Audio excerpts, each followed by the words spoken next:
Is Monday, April 1st, 2024. This is the general meeting of the Board of Education of Guilford. It's 7:30 p.m. And I would like to call this meeting to order. And I would like to invite us all to do the Pledge of Allegiance.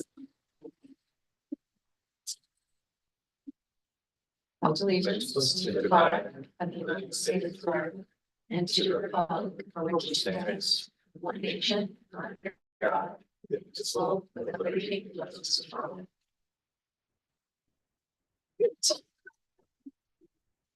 We'll jump right into the agenda.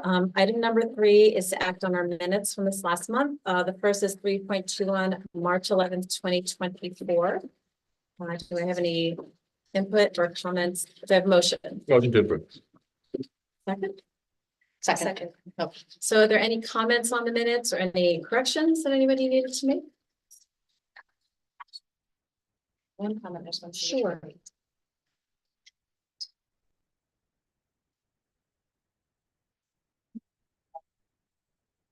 What page it was? Or...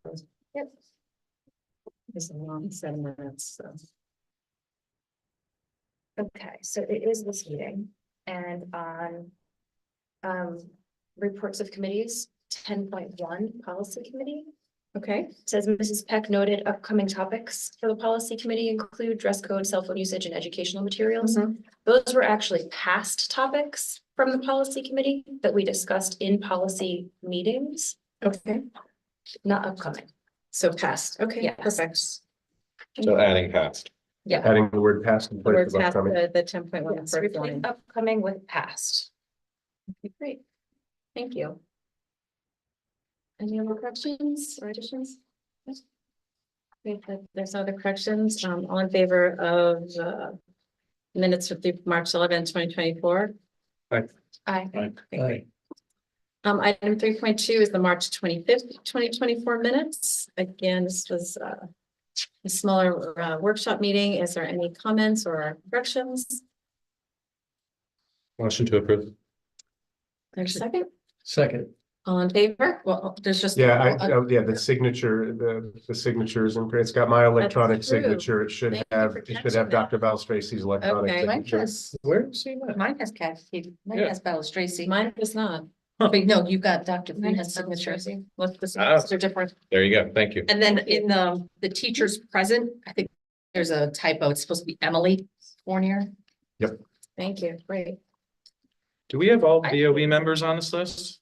Let's see. In attendance? Katie, Jen, John, Dave. I wasn't Myra, Arnold. Kristen was not there. Noah was not there. Yeah, that's Steve was everybody. not there. Okay. Yep. And all teachers are accounted for. Oh, I Okay, so making those corrections, all in favor of approving the minutes from March 25th, 2024? We must have corrected. All right, second, all in favor? Okay. I abstain. Thank you. Okay. So let's move on to item number 4, which is public comments for topics on the agenda only. Is there anyone here who would like to make any comments on the agenda? I don't see anybody, so we will pass that on. And now we're up to 5, which is review and approval of expenditures for the month of March 2024. And the reviewer for the month is Mr. Arnold Scretta. Expenditures for the month of March 2024 were $6,788,035.88. Expenditures and encumbrances through the end of March were 71.05% of the budget as compared to 71.77% of the budget in 2022-23. So basically parity there, a little bit better even this year. Revenue for March 2024 was $21,426.32, which includes $3,865.62 for Medicaid, $476.70 for non-resident tuition, $584 for pre-K tuition, and $16,500 for tuition from Clinton and Madison school districts. The items that were running a little bit higher as compared to 22-23 are supplies and materials, but I think we all feel that when we go to the grocery store, for example, or get office supplies. The items that basically approximate the percentage of the budget from 22 to 23 are salaries and transportation. And then we're seeing a lower spend on employee benefits, tuition, and the capital budget. I think a few things to note. The district has spent, or we're starting to spend a significant sum on textbooks. These are for the math and EL state mandated training or courses that are partially funded by the state, but not totally. We anticipate spending approximately $250,000 in order to fulfill those mandates in the next several years. We spent in the month of March over $20,000 on security improvements, as well as $88,000 on a Ford F-350 work truck. And that's going to be used by the facilities team. But it's worth noting that a percentage of that truck will be reimbursed by insurance because it was actually purchased to replace a vehicle that was crushed by a fallen tree. And it's under the capital lease. So we're able to own the vehicle outright right away, and we get a much more favorable interest rate on it than we would under a normal automobile loan. It's also worth noting that workers' compensation and general insurance, we basically wrapped up payments to those for the year.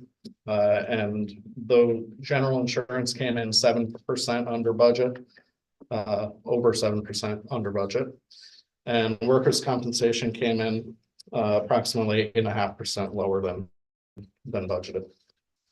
So with that, and I also want to remind everybody that we do discuss the warrant, which is the list of items to be paid at detail in the preceding operations subcommittee meeting. So we have discussed a lot of these items thoroughly. But with that, the warrant we are submitting, total payments are $2,342,334.88. Great, thank you, Anna. All right, so moving on just to line number 6, which is, oh, sorry. Sure. Can I have a motion to approve the report? Thank you. A second? Second. All in favor? Aye. Thank you. Okay, moving on to item number 6, communications. Are there any communications anyone would like to share with the board? Okay, thank you. All right, moving on to item number 7, student representatives. You guys take it over. Hello. So first I'll start at Guilford Lakes. At Guilford Lakes, the pre-K classes were treated to a visit by the Guilford Fire Department. So they got to watch the lights, listen to the sirens, and they got to take a tour of the inside of the trucks. The 3rd graders went to the Eli Whitney Museum, so they learned about like birds and things, the food that they eat, a little bit about their habitats, and they got to build and decorate. They got to build and decorate bird feeders. The PTO also sponsored a visit from Lion Dance Plus, which is a performance group from the New York Chinese Cultural Center. So they watched traditional sword dances and folk dances. They also learned some Chinese phrases and learned a kung fu routine and got to learn a ribbon dance, a traditional ribbon dance. The 4th grade kindness committee organized a special activity where the students painted rocks with messages of kindness and placed them around the school grounds. So if you walk around Guilford Lakes, you should find those rocks sort of scattered around. Mr. Bello, the PE teacher at Guilford Lakes, with the help of the PTO, brought the 4th graders to an ice skating field trip. So they got to go and practice working together and just having fun and ice skating. And the 1st and 2nd graders recently also had a music performance. And then at Adams, the students are participating in Penny Wars as a fundraiser for the March of Dimes. Spring sports have started, so students are excited for their first games and meets, which I think are happening in the next couple of weeks. Orchestra students participated in the String Festival, which was in late March, and that was 5th grade through all the way through the high school. Everyone who played a string instrument came to the high school and played in a big jamboree performance thing. The 8th grade chorus, I think today, came to the high school to learn about the high school choral programs here, and they got to listen to students in the choral groups here and people who were in the musical sing. And then the students are going to play the staff in a student staff volleyball game on Friday before break. At Calvin Lee, the art night out was Friday, March 22nd, and it featured a silent auction, a live auction, raffles, music, and a food and cash bar. The parent-teacher organization will direct funds from the art night to the makerspace, classroom supplies, field trips, all that and much more. And elite school concerts are coming up sooner than later, and the kids, the administrators, and the music teachers are all very excited. The concerts are going to be held in the gymnasium at Lee. The 3rd and 4th graders are going to perform May 2nd at 2:30. And the kindergartners, 1st graders, and 2nd graders will perform May 16th at 2:30. For Melissa Jones Elementary School, Melissa Jones 3rd grade students were visited by an MSJ alum, Jake Geldwin, who works at Disney World as a cast member. He shared his experiences as a Disney cast member, which he coincided with the students reading Peter Pan. The 1st grade students were treated to a visit from a beekeeper, which was a wonderful compliment to the work they were doing studying bees. In the beginning of this month, Melissa Jones students will participate in after-school enrichments where they can learn cooking, yoga, participate in drama, Zumba, chess, and a bird academy, and many other exciting opportunities. And for Baldwin, this Thursday, the student council is sponsoring a dance party at Baldwin, and the theme will be Enchanted Forest.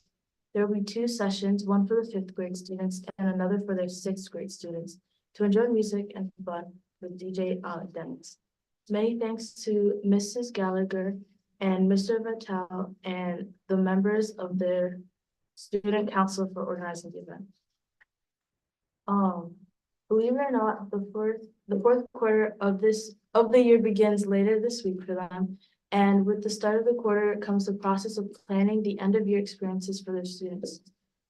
This includes Baldwin Carnival, the 6th grade Baldwin Bonanza Day, their stepping up ceremony, and other activities. They work closely with the student council and the PTO on this planning. All of those at Baldwin Middle School wish everyone a wonderful April vacation. And then at the high school, there's a lot of stuff happening tomorrow. So the freshmen are going to be watching a series of presentations from some important community speakers. The sophomores are taking PSATs, the juniors are taking SATs, and all the seniors don't have to come in. So we're a little excited. The spring sports are beginning. So I think this week is the first competition week. So I think there's a basketball and a softball game, or not basketball, baseball and softball game I think today. The musical was very successful earlier this month. All 6 shows were sold out and they're all very well received. A lot of senior college decisions are released in the last week. College or like future life plans is definitely on the minds of many seniors. Juniors are getting ready for prom, so tickets are being sold now, and lunches and things like that. Also recently there was a concert at Wolseley Hall, so that was a lot of the music groups got to perform there. So we're grateful that Yale was willing to host this again. And String Festival happened, which I talked about before. And then this year, 9 students are going to be attending this year's Music All-State Festival. So they're going to spend a couple of nights up in Hartford, playing in various select groups, working with sort of well-accredited musicians, and they get to watch a couple of performances. The 3rd quarter of the high school, I think it ended, right? March 20th. Yeah, it's over. So we're in the home stretch now, and AP exams are coming up in just over a month. So we're all very excited for those. IB's April. Oh, jeez. The blood drive last month did go well. Over 45 students donated at that. Intramural volleyball is ending in time with the spring pep rally with a student versus staff game. That'll be fun to watch. And I have to say, Legally Blonde, everyone did amazing. But I think my favorite was the dogs. My favorite. Amazing. Thank you. Thank you. Thank guys. you. Great. Any questions? No, you just must be so relieved you're not taking the SAT tomorrow. I'm glad I'm done with that. Okay. And a nice break coming up next week. I hope You Yeah, guys all enjoy yeah, it. well deserved. Yeah. So no, and you guys are welcome to stay, but even though you have tomorrow off, I'm sure you have other things you'd rather be doing this. You're welcome to stay, but if you want to go home, it's absolutely fine. But thank you for your great reports. We always look forward to them. Thanks. Thank you. Thank you. Okay, so moving on to item number 8, superintendent's report. We have 8.1, which is an update on Melissa Jones principal search. Thank you. Yeah, so really briefly, I just wanted to remind the board and the community, we are really into the home stretch of the search for Melissa Jones principal. I'll remind the community, we have Mr. Mike Regan, who is serving as the interim principal for us. We posted for this position internationally. We drew 51 candidates. We interviewed candidates from California to Connecticut last week, a representative committee, including teachers from Jones, a parent representative from Jones, Dr. Goss, myself, Principal Hammond from Cox, and Mr. Delaventura. Spent 2 days meeting with 7 candidates. We have whittled that group down to 3 finalists who will be returning later this week for a performance task that we have for them. We will begin really intense reference checking and possible site visits as well. And we hope to have a final candidate in front of this board, if not by your regularly scheduled meeting later this month, possibly at a special meeting before the end of this month. So we're very close to having a finalist. We again appreciate Mr. Regan being back. We should have a candidate in front of you in very short order. Great, thank you. All right, so then item 8.2 is your update on professional learning. Yeah, I just wanted to spend a little bit of time going over with the board and the community. March 8th represented our final formal full day of professional development day. So while professional learning will continue ongoing through the year, I did want to spend a few minutes just marking some of the work that's been taking place in the school system. And to a large degree, our focus this year has been on high quality instruction at the elementary schools. There has been ongoing work, as we discussed at the previous meeting this evening, around the science of reading, particularly in grades K through 4. We have been focused on new materials that we've purchased and brought into the system from Expeditionary Learning. It is bolstering the balanced literacy approach that we have always taken. It brings us fully into alignment with the new state mandates around the science of reading. And this has been particularly happening through PLC meetings, at regular faculty meetings in the schools, and through the coaching cycles, both individually and in small groups that those K through 4 teachers have been engaged in. At the same time, we have been bringing new mathematics materials into the district. These are coming in grades K through algebra instruction. Some students take algebra in 7th, 8th, or 9th grade, but our instructors all the way through algebra have been working. We're bringing in new materials from a company called Illustrative Math. They again bolster the work that we've already been doing. Those math instructors who at the elementary level are also the reading and language arts instructors that I just referenced, but they have also been working in an ongoing fashion through their PLC meetings, in faculty meetings, and working with their coaching staff, as well as the algebra group specifically, spending part of this past day on March 8th focused on that work as well. At the same time, we continue our work around building thinking classrooms. This is work that has come to us from teachers who sort of uncovered in Guilford the work of Peter Liljedahl. Began in the math classrooms in Baldwin. It has grown out to be touching classrooms all across the schools, grades K through 12, really, we're seeing this. Liljedahl has really worked on changing the structures and the routines of a classroom. We see students on their feet more. We see students moving through the classroom more. We see students sitting in rows and columns a lot less frequently, and we hear students talking in the classroom more. So we're really excited about that work that's happening. That also is happening through faculty meetings, building-based professional development. In a large way, it's happening with a networked improvement committee where Dr. Goss and a group of teachers are working with 4 other school districts from around the state. This is all being facilitated through Partners in Educational Leadership, and that is really exciting work that's happening. We're also working on making student learning more visible in the classroom, and we're also really continuing to dig down into task design. Lily Adal's structures really work the best when you have tasks that are designed to help students lean into that collaboration, that cooperation, and wrestling with really meaty and weighty problems. I know at one of your last meetings, we had partners from Harvard University here talking about some of that PD. Later in this school year, we'll be taking you into one of those thinking classroom structures during a workshop meeting and showing you some of those classroom changes that we've been talking about.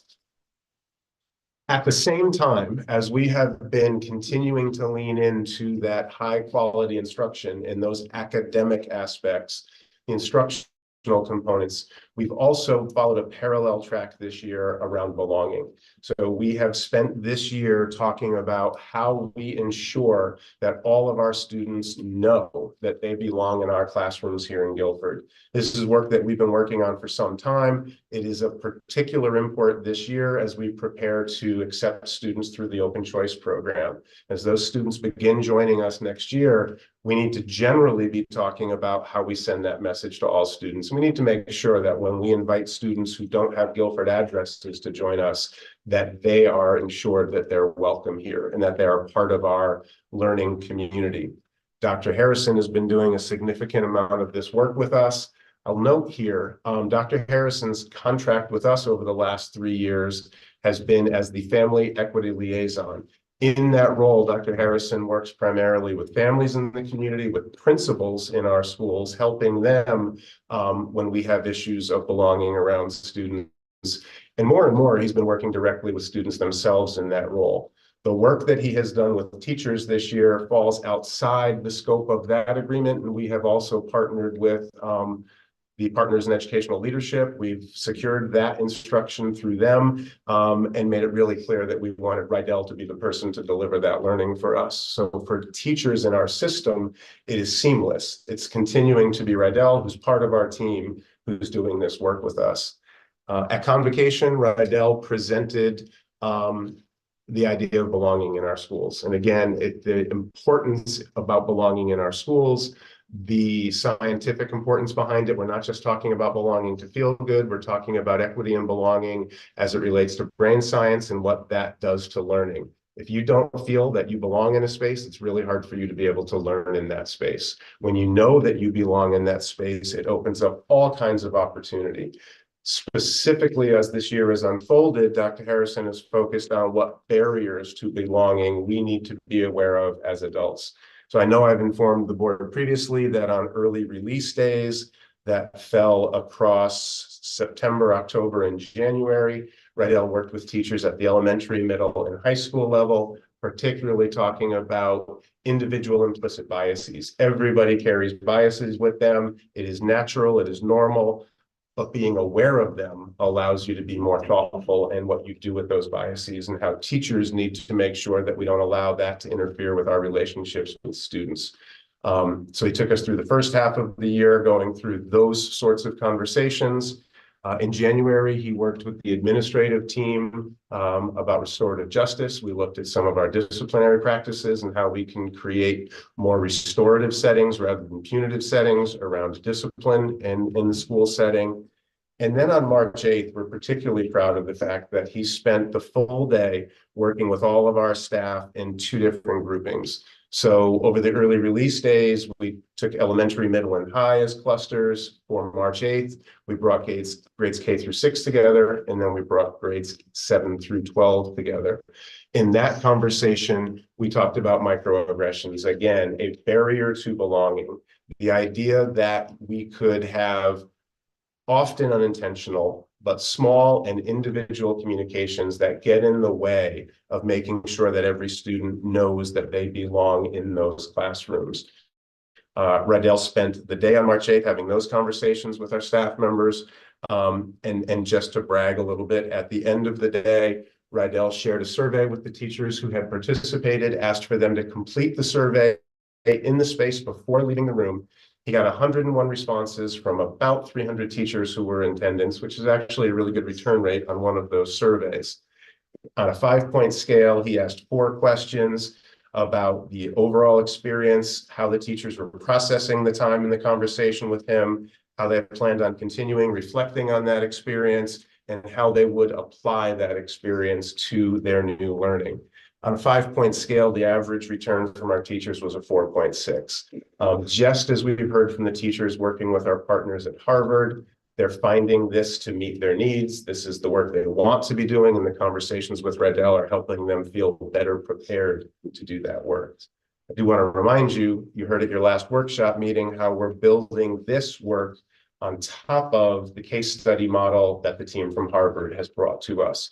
So while they're getting a little bit of this direct instruction from Rydell, we're then giving teachers opportunities to apply and to practice those skills in these fictionalized, safe case studies that we're following the Harvard model as we roll those out moving forward. And I sort of totally skipped over the fact that additionally on March 8th, there was a whole theme that went through the day for our special education teachers around multi-layered systems of support. So everything from physical management training, which our teachers need to be certified in each year, and the updates to de-escalation and to how we layer other interventions in place before it escalates to that level. So again, I sort of mentioned earlier, on top of learning new phone systems, on top of learning new security systems and new copiers in the school system, our teachers are really intensely working this year on that high quality instructional framework that we hold, on some really cutting edge instructional and classroom strategies, and on continuing to dig into the importance of knowing that all of our kids know that they belong here. We select materials that allow them to see themselves represented in really positive ways. We shelve books in our libraries that give every child the opportunity to meet people like them and people unlike them and develop some empathy. And we're working on ourselves as adults to make sure that we tear down those barriers to letting every child feel that they belong in the system. Really proud of the adult learning that's happening as well as the student learning that's happening in district every day. And Dr. Goss, I don't know if I missed anything. I told myself I was going to take a breath and do that slowly, and I didn't. I just tore through it all again. I think you hit it all.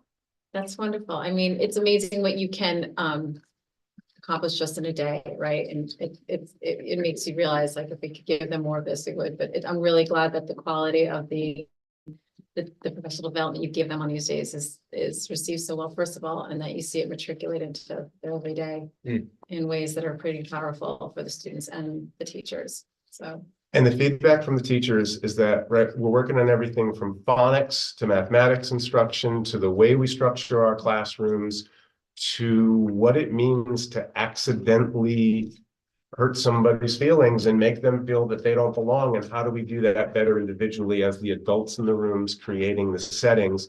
And the teachers are acknowledging that it's hard work, and they're also recognizing that this is what they've needed and what they've been asking for. And so we really appreciate the work.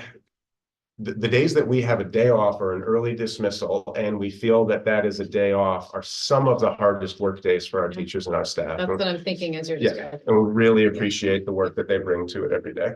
Thank you. Thank you to Dr. Goss for the work you guys are doing. It's really wonderful. And I know our teachers hope, they do so much, but in some way this is a give back to them. It's work, but I'm hopeful it keeps enriching their profession and them as people too, because they need to feel like they belong as well. So thank you. And I know that we've had to do a case study. We're really looking forward to getting you in front of those vertical non-permanent writing surfaces and giving you a thinking classroom challenge that you will get to engage in as students in the next few months. Thank you. I'm enjoying seeing the proactive approach as well by Rydell, especially in light of open choice. I think this is just, the timing of this could not be better. It's setting us up for success when we go live with this in September. So it's great. Great.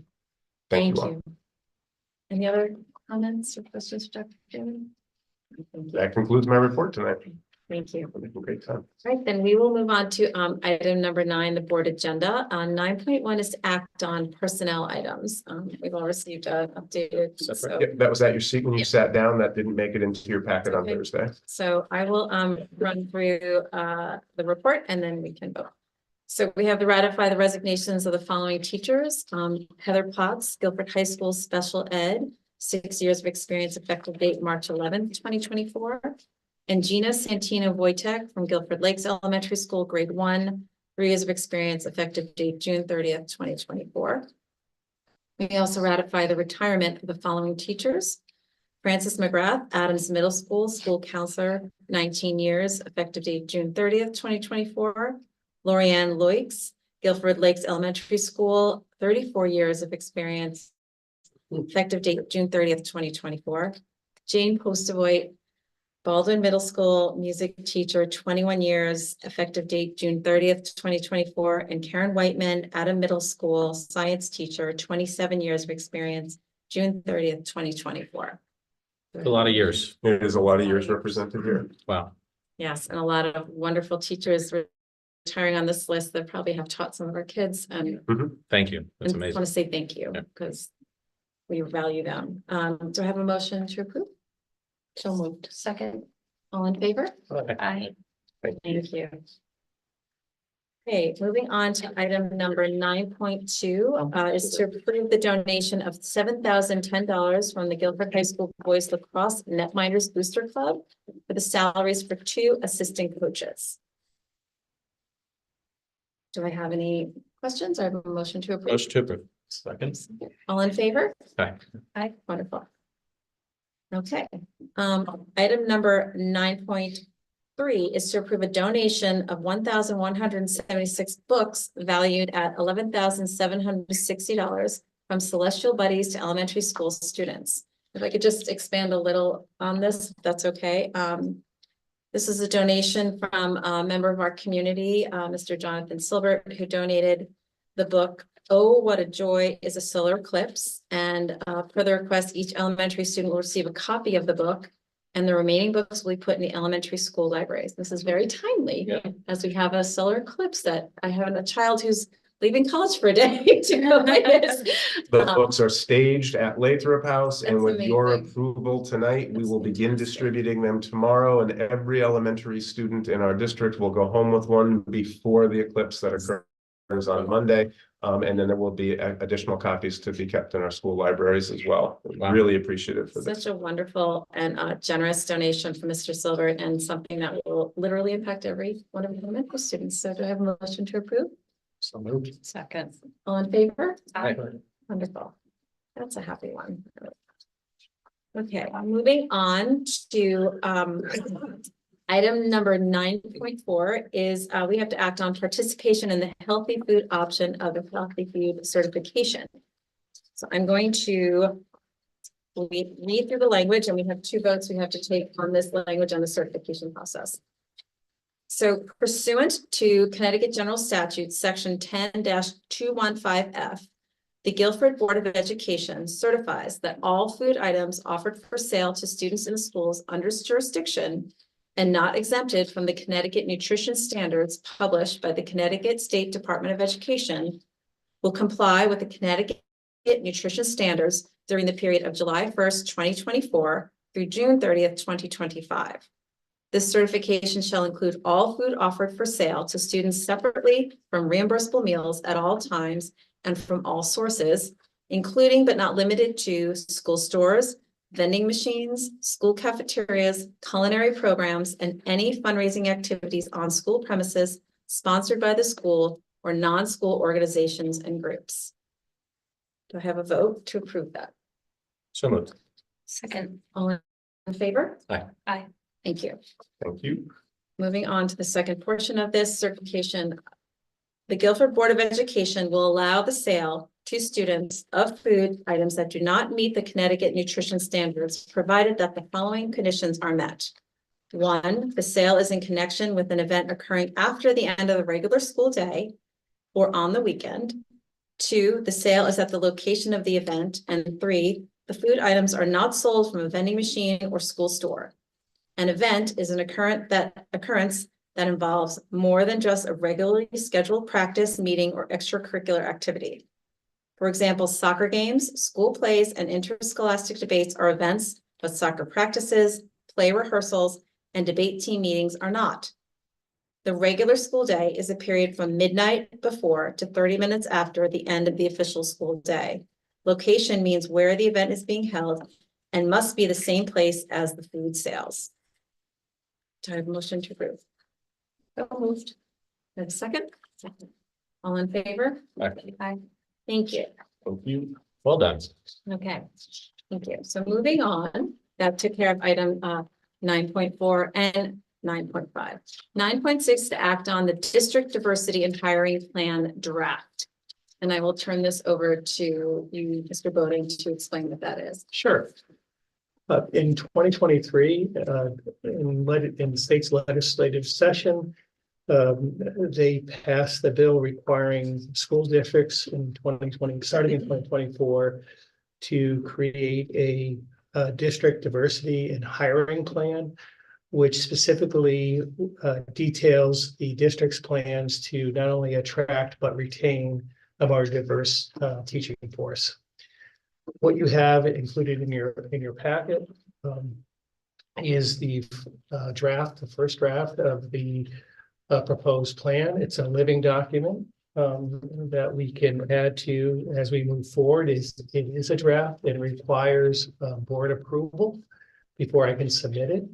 I will be coming back in another month to this board with the final draft for the 2024-25 school year, which would include any additions or suggestions that not only the board may have, but our school administrators as well as they review the document.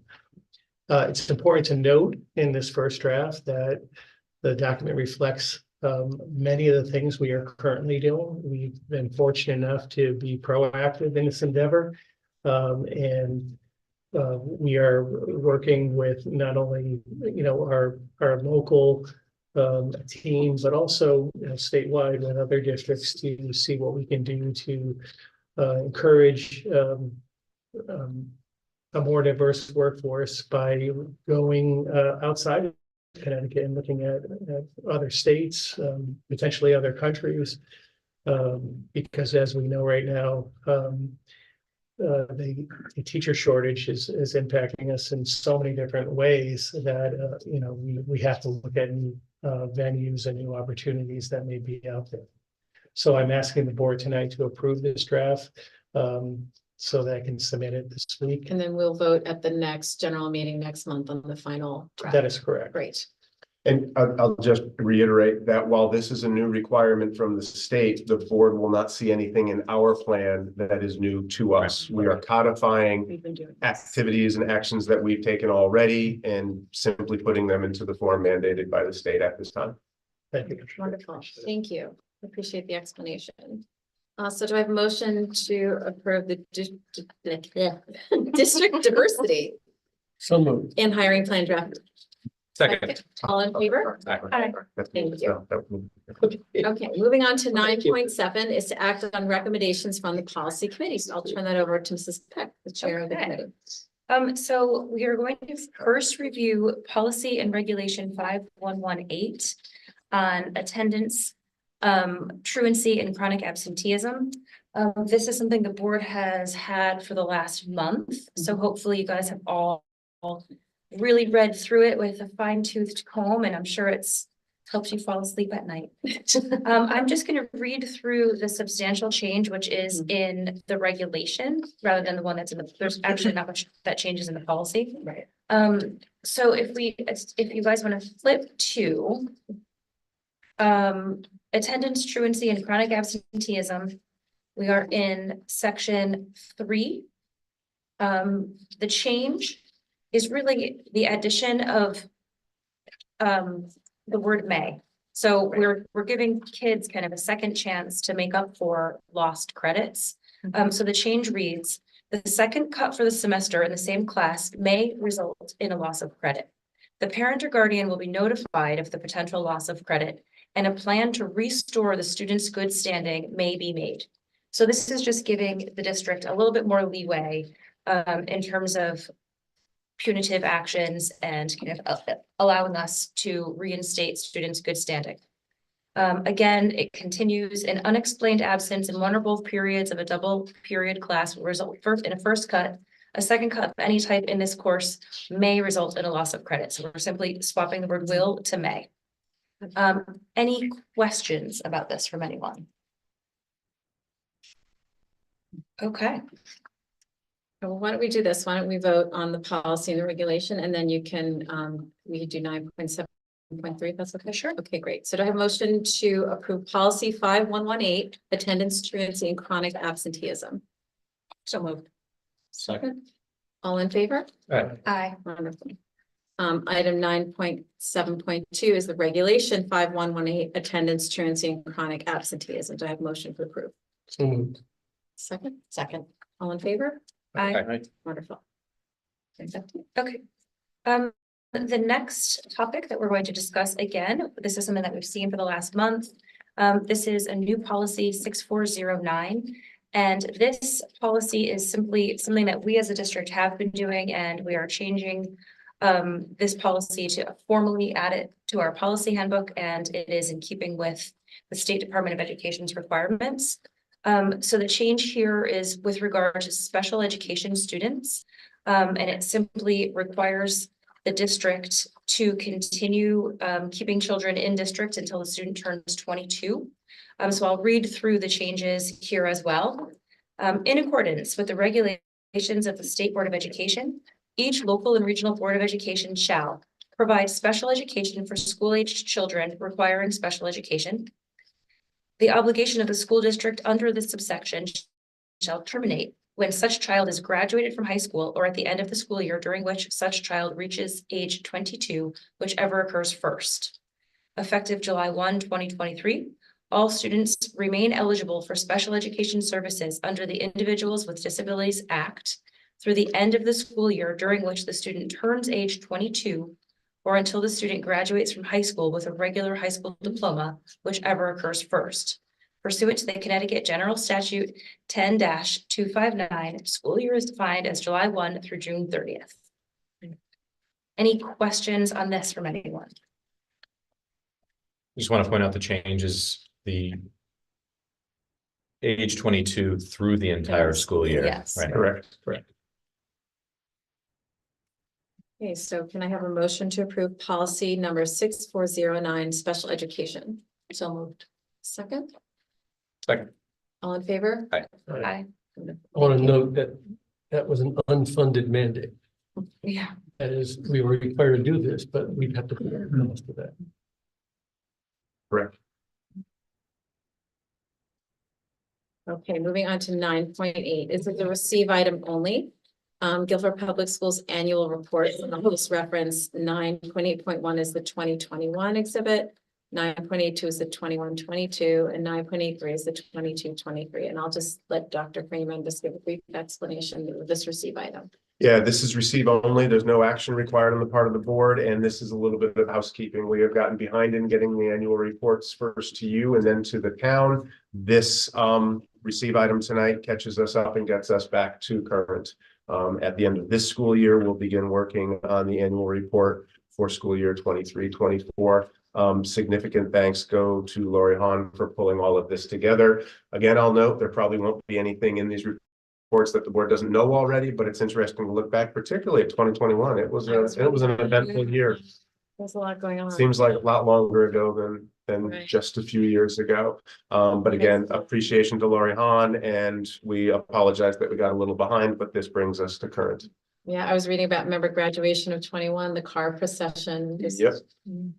It feels like yesterday. It's but like it was painful to read. I know, I've been like, oh, there was so much that happened in those kids, and here they are, some of them graduate, yes, so thank you, and We're happy they're to be interesting brought up. to read the summaries, so they're posted online at the district website, so. Yes. and These are we'll- receives, but we do These are not need to receives. approve. Right. No, Yep, we're required to deliver it to Right. you, but there's no action required on your part, and we will forward it to the town for their record keeping as well, once you have received it here tonight. Got it. thank you. Thank you. Okay, moving on to item number 10, reports of committees. 10.1 is policy committee. I don't have anything further. Okay, thank you. Fine with me. 10.2 operations committee. Mr. Delaventura. Had an operations meeting before this regular meeting and not really much to add, so we'll move on. Yeah. Thank you. 10.3 is curriculum, instruction and assessment committee. Dr. Hirsch. On March 25th, we met and we were briefed by three teachers representing elementary and junior high on the illustrative math curriculum which they're developing. Very exciting, coherent across grades. It sounds like a real advance in what we're doing, so that was fun. We also heard a progress report on the changes and writing of the health and PE curriculum that is mandated by the state, which we'll have done in time, but we're 2/3 of the way through the process. Thank you. Item 10.4 is liaisons to town committees. I'm not sure if anybody has any reports on that. No, and then 10.5 is liaison to learn board of directors, which we are still working on. And hopefully at some point we can have somebody there to report back to us on the great work of Learn. 11 is for public comments, limited to 3 minutes per comment. Is there anyone here who would like to make a public comment? Okay, our community is busy. All right, then the last item is just number 12, which is closing comments from board members and our administrators. Is there anything that was not said yet that wants to be shared? Actually, Mr. Rader, I will note that tomorrow is the presidential primary for both the Democratic and Republican parties. There will be voting being held in 4 of our school locations at Baldwin, at Cox, at Leet, and at Jones. Voting takes place in the gymnasiums. The gymnasiums will be separated from the function of the school during the school day. And the lots closest to those locations, we've asked faculty and staff to stay out of so that community members and voters have access to those lots. The same thing will happen later in the school day, later in the school year on referendum day in town. Just wanted to remind the community that that will be occurring tomorrow. We will have additional support from GPD and the Guilford Police Department while we have community members coming onto school property during school day. Well, then on that note, I'll also share, it's a busy day in Guilford tomorrow. We have our annual town meeting tomorrow. This is part of our town charter. It's held every year, and this year it'll be held, this is to present the town budget. It's built in charter, so we hold the meeting. It's not a referendum when we vote. That will be in a few more weeks. But it's tomorrow night here at Guilford High School in the Performing Arts Center at 7:30 p.m. So just public notice about that as well. And if there's nothing else, I would love a motion to adjourn this meeting. So moved. Second? Second. All in favor? Hi. All right, have a great evening, everyone. Thank you.